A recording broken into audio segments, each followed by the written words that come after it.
up? This is my WWE Monday Night Raw thoughts and review of Raw that just went off there. And pretty much just give my review and thoughts on this just because it was like a special Raw. So anyone expecting me to do, weekly Raw reviews, don't expect that. I pretty much only give, my thoughts on Raw if something big happens, or they do a 3-hour special, or something like tonight where you had, a special type stipulation for it where it was, no commercials at all, non-commercial, commercial free.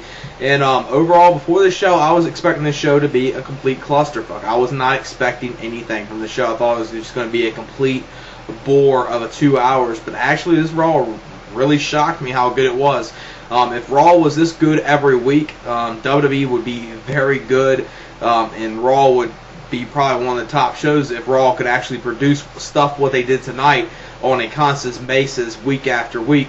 But obviously this show did have some stars from SmackDown. Now, they were going to have stars from ECW, but they didn't have any ECW talent on this show.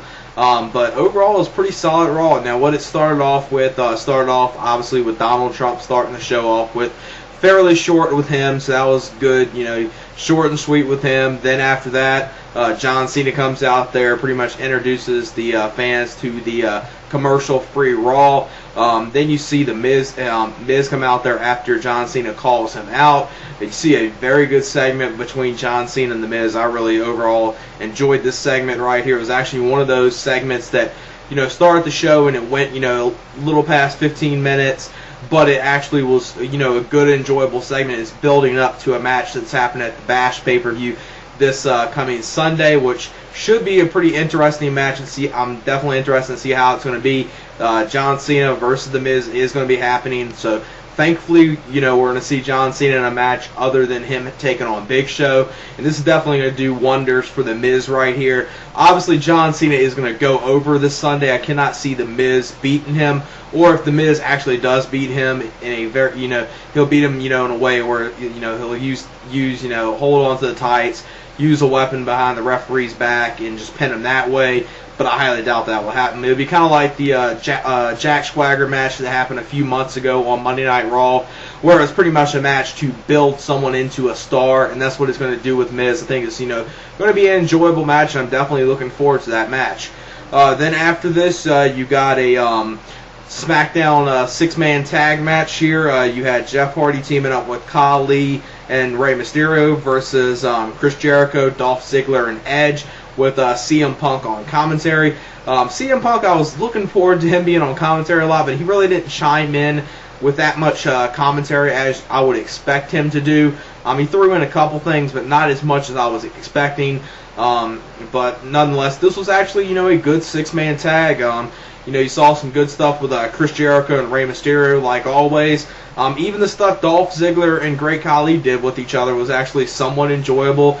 You saw the one thing that probably most people were expecting them to do was obviously Rey getting on top of Great Khali's shoulders and doing a dive out to the floor.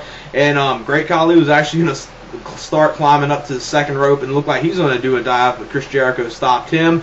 And the end of this match comes after Jeff Hardy hits the Twist of Fate on Dolph Ziggler, then goes up and hits the Swanton Bomb on Dolph Ziggler for the win. Then after this match, CM Punk comes in the ring, holds up Jeff Hardy's hands, and pretty much, in this way, he kind of, outshined Jeff Hardy and pretty much stole Jeff Hardy's spotlight. So kind of another way to slowly build CM Punk up to being a heel. And I definitely expect this Sunday CM Punk and Jeff Hardy to be a very, very good match. Not only that, I see them either having him look like he's definitely going to be going heel, or maybe full-fledged heel by this Sunday, especially with some of the reactions he's been getting on recent SmackDowns. I definitely would love to see heel CM Punk. I think most people would. So this was overall, an enjoyable opener. It wasn't long, but it was enjoyable, I would say.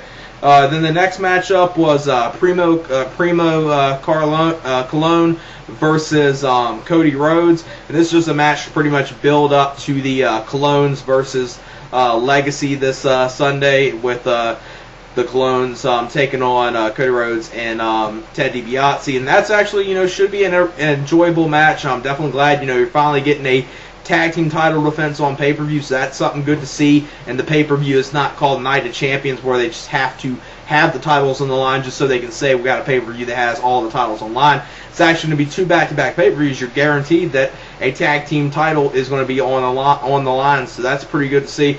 This was a solid match here. I definitely like Primo a whole lot more than I like Carlito, just because he's a little more entertaining in the ring. And this is a very short match, and Cody does pick up the victory in this match. I think after he was using the actually what happened at the end of this match, Primo went up, hit a crossbody on Cody Rhodes, and Cody Rhodes just reversed into a pinfall. So that's actually one thing you do not see happen that much, with the end of the match happening that way in this day and age of wrestling.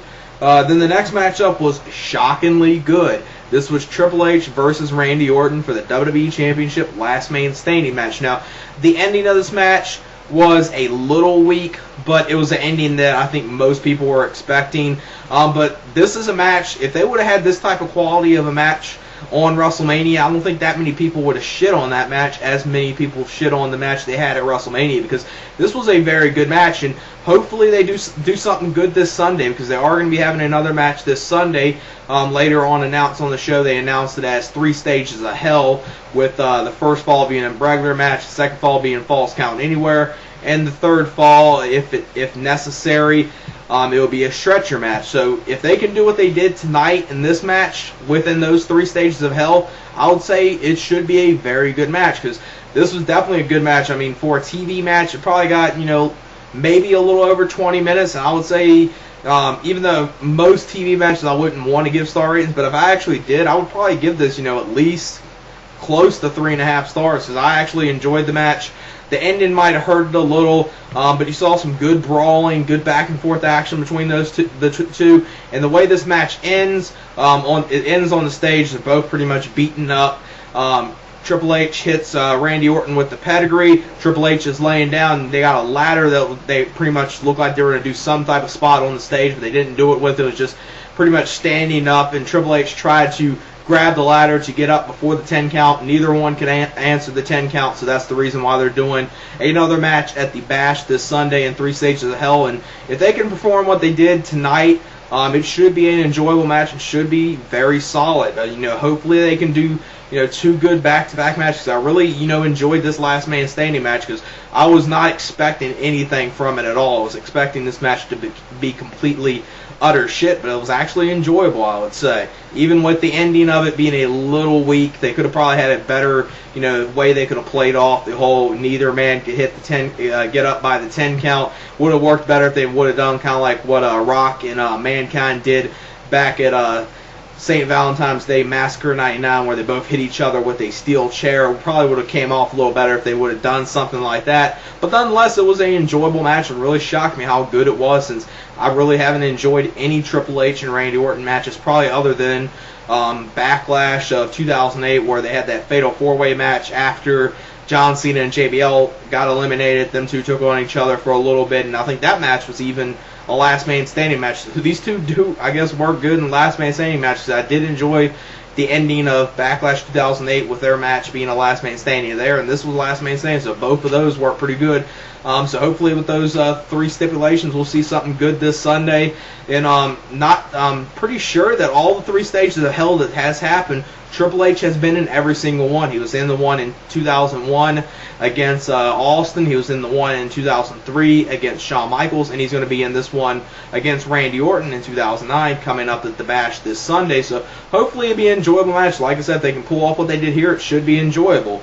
Then the next matchup, before the next matchup, they did a thing with Donald Trump coming out there, talking to the fans, and announcing, I've had offers from other people to buy Monday Night Raw for double the cost, and then saying, Vince McMahon comes out there, and Vince McMahon says, I heard rumors you're going to start trying to do no commercial at all on Monday Night Raw, commercial free all the time. Vince McMahon's pretty much saying, how much money that's going to make me lose, and then Vince McMahon gives him an offer, says he'll buy back Monday Night Raw, double the cost. So thankfully the whole Donald Trump thing's over, and the whole Donald Trump thing on this show, he did like 3-4 minutes at the beginning of this segment kind of dragged on a little bit, but it was fairly short considering what they could have probably dragged it out for. They probably could have dragged it out for 20 minutes, but they probably only dragged it out for about 10 minutes at best. And obviously this just like last Monday Night Raw, obviously get WWE a little media attention right here with this.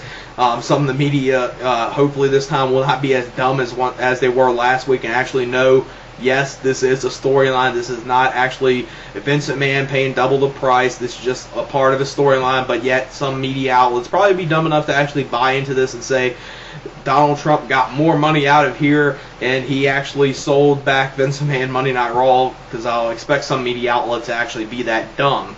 Then the next matchup was a 6 Diva tag team match. It was Mickie James teaming up with the Bella Twins versus Maurice, Rosa Mendez, and Beth Phoenix. And for a Divas match here, it was what you would expect. Nothing that special at all. But they definitely are building up to, I guess, a Mickie James and Maurice match at the Night of Champions, because obviously it's not going to be at the pay-per-view this upcoming Sunday, since they got the match with Melina versus Michelle McCool. So they're not going to have two Divas titles matches or 2 women's titles matches on a pay-per-view, other than obviously the pay-per-view Night of Champions, just because the stipulation of that is all the titles in WWE are on the line. So that's the one time you'll see tag titles, U.S. title, IC title, all the world championships, and the 2 women's titles on the line at the same pay-per-view. For a women's match, this was good. Good and solid. It's fairly short, like you would expect. Nothing really too special about it. And Mickie James picks up the victory. Mickie James picks up the victory on Rosa Mendez in this match. And then the main event of this show was John Cena versus Big Show. Pretty much the typical John Cena and Big Show match. Big Show dominates John Cena. This match, actually, John Cena got a little more offense than some other occasions they took on each other. Then at the end of this match, John Cena was about to hit the attitude adjustment to Big Show. The Miz comes out there, costs John Cena the match, and Big Show pretty much lands on John Cena, and that's the end of that match after he gets out of the attitude adjustment. So Big Show wins this match right here. So obviously good build up to the Miz versus John Cena from the beginning segment. Then the end of the show pretty much was, Miz and John Cena. Then after Miz came in there, did the "You Can't See Me" to John Cena, a little hand gesture to him. They cut to backstage with Randy Orton, and Triple H attacked him. There was a car that had the trunk open. It looked like, you're expecting Randy Orton get thrown into it, and maybe Triple H drive away, and they'll build up what happens to Randy Orton, what's going to be of him this Sunday. But no, they didn't do that. They just had Triple H throw him in there for a second and kind of have him in a position where Triple H closed the trunk on his back, and it just ended with Triple H pretty much saying, "You haven't seen the last of this," and pretty much, I'll beat the living hell out of you this Sunday, and that's the way Raw goes off there. But overall, for a Raw that was clocked in about 2 hours and probably 10 minutes commercial free, it was very good, I would say. Even the John Cena and Big Show match, it was solid. Since it wasn't pay-per-view, I can actually say it was okay to be on, a Monday Night Raw. It's definitely okay if you put a match like that on Raw, just not pay-per-view. That's the problem I had with the Big Show and Cena matches. Not that they were, some of the worst matches ever, but just because they weren't, matches you would expect to be on pay-per-view, and they could obviously, do better probably with John Cena and probably even Big Show. You probably could even do a little better than that. But definitely I am looking forward to the Bash this Sunday. You got, the 3 stages of hell. If they can perform like they did tonight, that should be good. You got John Cena and The Miz. Definitely interested in that match. The one match I'm probably looking forward to the most are the 2 SmackDown matches. The CM Punk match versus Jeff Hardy for the World Heavyweight Championship. And then you got the Mass versus title match, the IC Championship match with Chris Jericho versus Rey Mysterio. So that should be good. So just wanted to come on here, give my thoughts on Monday Night Raw, just because, overall I enjoyed this show. And I would definitely say if you didn't check out Monday Night Raw, I would definitely say if you can, find some means of watching it, if you DVR'd it, if you have it on, if you recorded it on DVD or something, or if you just find it online, just watch it that way, because it definitely is worth watching this Monday Night Raw, because I definitely would say this is one of the better Monday Night Raws in a long, long time. I would love to see Raw be like this every week, but obviously I know it's not. Coming probably next week on Monday Night Raw, will go back to the level it was before, you know, the 3-hour special. Because I actually thought the 3-hour special last week was pretty solid as well. So you had actually 2 good back-to-back Monday Night Raws. One, you know, pretty solid last week, and this one, very good Monday Night Raw, I gotta say, especially since I was expecting a complete clusterfuck. So, yeah, that's it for my thoughts on Monday Night Raw, and yeah, peace.